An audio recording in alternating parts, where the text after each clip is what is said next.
उत्तर प्रदेश में रहने वाले 15 साल के लड़के रोनित के साथ हुई एक सच्ची घटना पर आधारित है। एक शाम रोनित अपनी ट्यूशन खत्म करके घर जाने के लिए बस स्टॉप पर बैठा बस का इंतजार कर रहा था। तभी उसने देखा कि एक बूढ़ी औरत वहीं बैठी रो रही थी।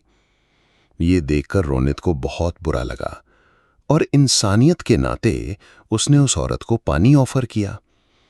उस औरत ने अचानक ही रोना बंद कर दिया और उसने रोनित की तरफ बहुत ही डरावने तरीके से देखा और उससे पूछने लगी, क्या तुम्हें पता है मेरा पति कहाँ है?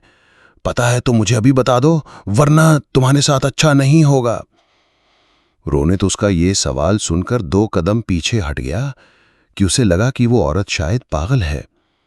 लेकिन वो औरत अपनी जगह से उठी और रोनित की तरफ बढ़ने लगी।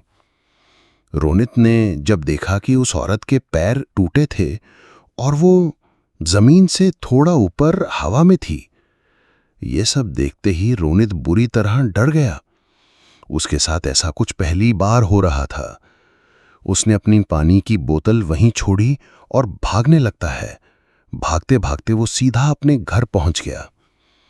पूरी शाम रोनित यही सोचता रहा कि आखिर वो औरत थी कौन और उससे इस तरीके से बात क्यों कर रही थी, मगर उसे कुछ समझ नहीं आया। उसी रात करीब 2 बजे रोनित की नींद अचानक ही किसी के रोने की आवाज से खुल गई।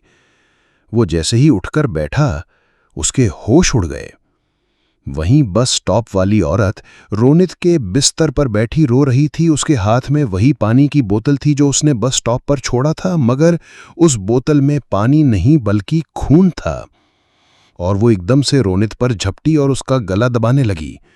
उसका चेहरा इतना डरावना था कि जैसे वो रोनित को वहीं खा जाएगी। वो बार बार यही कहती रही कि रोनित ने उसके पति को मारा है। रोनित डर के मारे जोर जोर से चिल्लाने लगा। तब उसके मम्मी पापा भागकर कमरे में आ गए। बून जैसे ही लाइट ऑन की, वो औरत रोनित के ऊपर से गायब हो गई।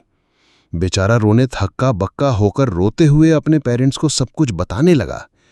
लेकिन उसके मम्मी पापा को लगा कि शायद उसने कोई बहुत बुरा सपना देखा है।